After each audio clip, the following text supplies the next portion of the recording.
Most teams may get the top pick as NBA reporter. Marc Spears joins us now. And listen, I know you've talked to a number of players that are going to be in the draft. You've talked to executives that are going to have the chance to take them. How are these players, this class, being viewed by front offices? They're viewing it as potentially generational. You know, typically we get so excited about the number one pick in the draft, and right now there's reason to be. A.J. Debonsa from BYU is expected to be that guy, and he's expected to be special.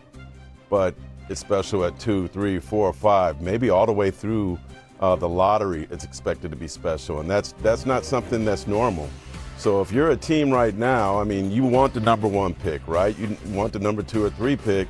But if for some reason you drop and say like the Sacramento Kings, that they could go from 5 all the way down to 9, while they would hate being at 9, I talked to their general manager, Scott Perry, and he's like, hey, there's value there too. So, I mean, we could go down and look at, you saw Acuff right there, Keaton, you know, Flemings, Brown Jr., I could go on and on, Ament, Burries, like all the way down to the lottery, end of the lottery. There's value there. So this is, I think, going to be one of those drafts where even like 5 or 6 years from now, they're going to say, how did that guy fall that far? I know, exactly. So many good choices. We'll see what happens on Sunday. Let's get to the guys who are currently playing in the league and the playoffs. We have the Spurs and the Wolves. That series is tied at 1. We saw Anthony Edwards with limited minutes in game 2, but again, it was a blowout. He didn't play when that game was out of reach in the 4th.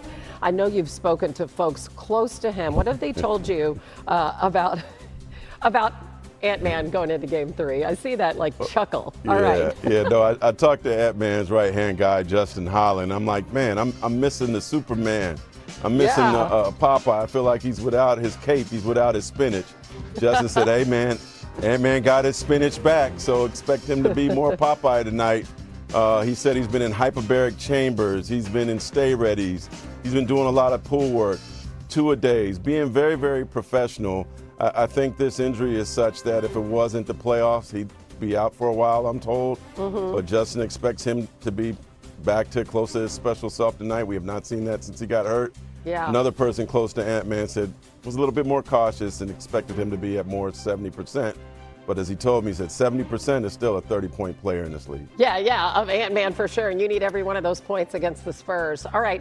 Listen, before I let you go, I want to get to what happened last night in Oklahoma City. Hit on the head more than any player I've seen on drives, and it rarely gets called. JJ said that of all superstars that you have the worst whistle that he's ever seen.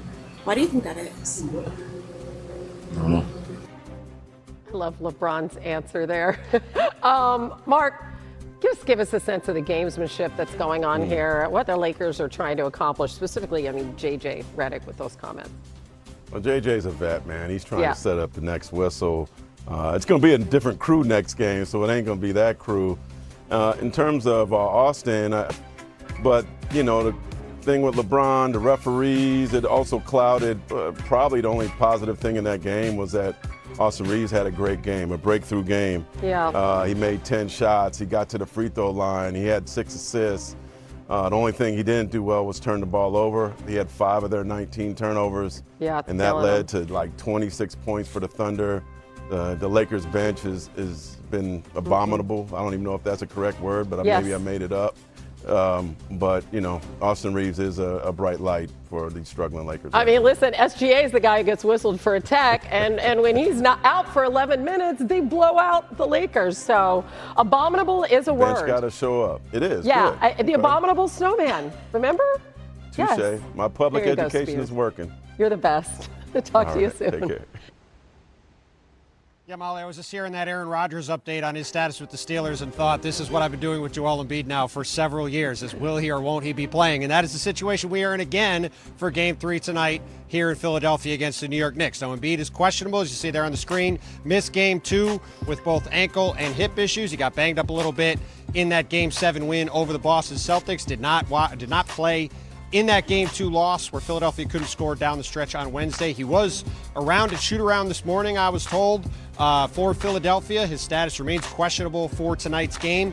Obviously, the Sixers down 0-2 in the series. And as Vinny's about to talk about with the potential unknown situation involving OG Anunoby, a huge opportunity for the Sixers to get back in this thing with a win tonight and another one on Mother's Day on Sunday afternoon. But that begins with Joel Embiid being on the court. We are still waiting to find out if that will happen when tip-off happens tonight at 7 o'clock here in Philly. Yeah, and remember, Embiid urged 76ers fans not to sell their tickets to Knicks fans. And in an attempt to keep that home court advantage, Philly donating 500 tickets to local community groups. So we'll see if that works tonight.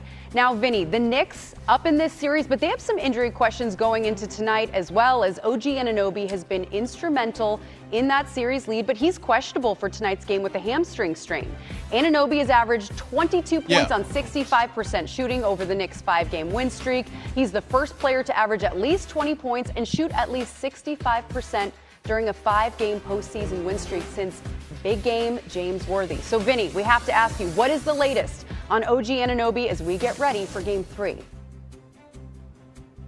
My bad on that, Molly, but he is questionable, which means 50-50. But if you think about it, with a game here tonight and then a quick turnaround Sunday afternoon, it doesn't seem smart for the Knicks to risk it with OG Anunoby tonight. When you look around 2 years ago at this same exact juncture, 2024 Eastern Conference semifinals, he had a left hamstring strain that cost him the rest of the series. He tried to play in Game 7, went about 5 minutes before getting pulled. The Knicks lost that game at home. The Knicks probably do not want to take that chance tonight, especially with the way that he's been playing, averaging 21 and 7 boards, shooting over 60% from the field, over 50 from 3, and the Knicks can play Deuce McBride. They can still get some defense from him at that matchup. The Knicks, I tend to believe, or most people tend to believe, the Knicks are going to play it cautious with OG Anunoby tonight. Yeah, they need that hamstring to have some time to heal, as Anunoby has been crucial to the Knicks' success.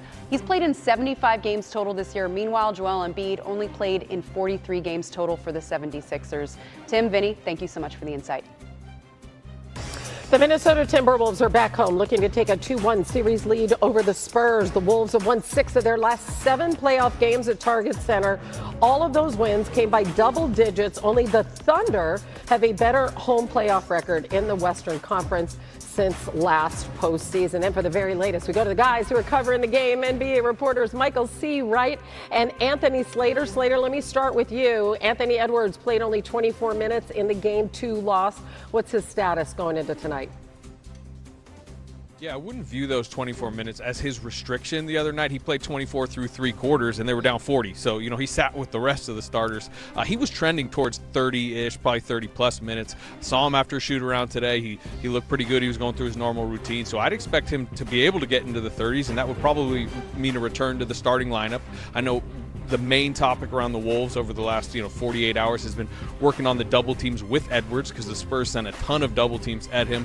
They went 0 of 8 and had 5 turnovers, or 0 of 5 and had 8 turnovers, I should say. So they were horrible against them. So everything is built around Edwards tonight. And then I would say quickly, Ayo Dosunmu, the reserve guard, tried to play last game and left with a heel injury.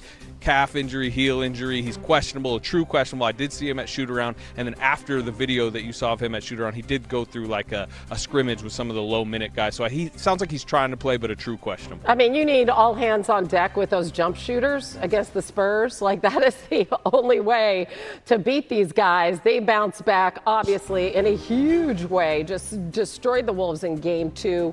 I know you were just at shoot-around, Michael. What are they saying about their approach to Game 3 as the series shifts? Well, there was a very lively shoot around today, but look, if there's any way that you can nitpick a 38-point blowout performance, the San Antonio Spurs figured out how to do it, okay? So right before they flew out here to Minneapolis, they had a film session where they really focused in on what happened in the third quarter of that Game 2. Okay, Minnesota came out, 9-0 run, and they almost had a little chance to get back into the game. So the coaching staff kind of stressed to them that, hey, these little runs like this, when you're talking about a closely contested series with good teams, those are the runs that are devastating. Devin Vassell today, he talked about how the San Antonio Spurs have played really well here in Minnesota, but the problem is they haven't played well for 4 whole quarters. The Spurs have gotten out to leads, and every time, somehow in the fourth quarter, the Minnesota Timberwolves find a way to come back. The San Antonio Spurs have not won here in